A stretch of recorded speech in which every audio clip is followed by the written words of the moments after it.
I'm making like engage in we got but I want at least. All right. We went down here, what I say.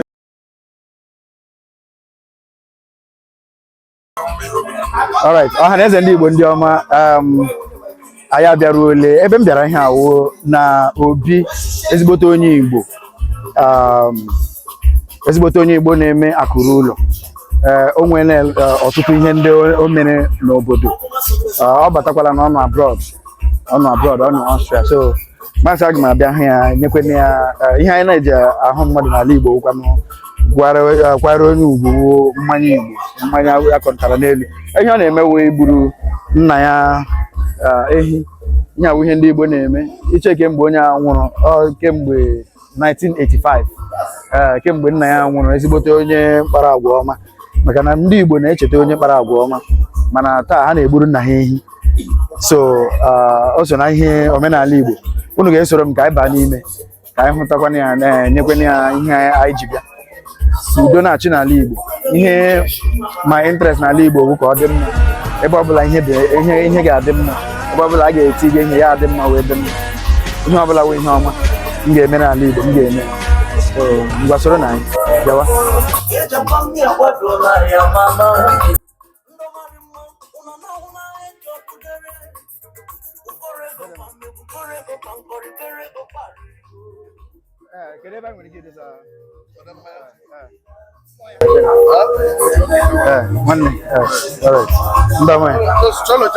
all right.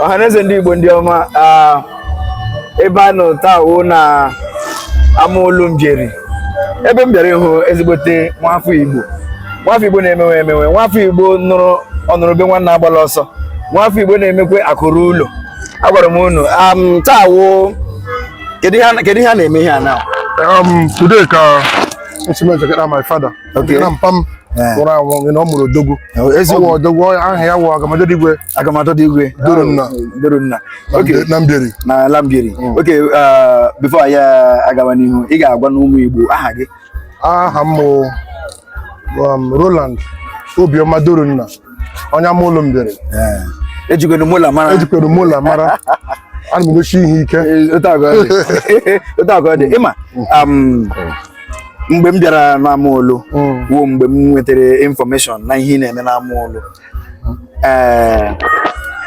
ị wepụtara ego gị si ka obodo dị mma na-eti gị ọwụ na a na-akwụ gị ụgwọ mana ị were nke gị na-eti maka na ihe a na-agwa ụmụ Igbo wụ ka akụ ha ruo ụlọ ị gradiri about how many kilometers of road? 7 kilometers. 7 kilometers of road n'amaolu all steady every year a na-eme ya gị rụkwara ndị amaolu hall the fitting hall ka ụmụnna gbakọ na-ekwurịkọta okwu ọganihu obodo ọgwụ ebe ahụ ị dosakwara security post security outfit ka a na-echekwa obodo ọgwụgwọ ebe ahụ o nwerekwere ọtụtụ ndị ma ụmụazị ma ndị 25 kids na Progos school ihe ahụ ihe a na-akọwa na Igbo niile si ka Igbo na-emere nwanne ọya community development ọgwụ ihe niile ka gọọmenti na-emere biko kọwagodoro m Igbo ihe kpaliri mmụọ gị iji na-eme ihe no ema ihe mere nye wụ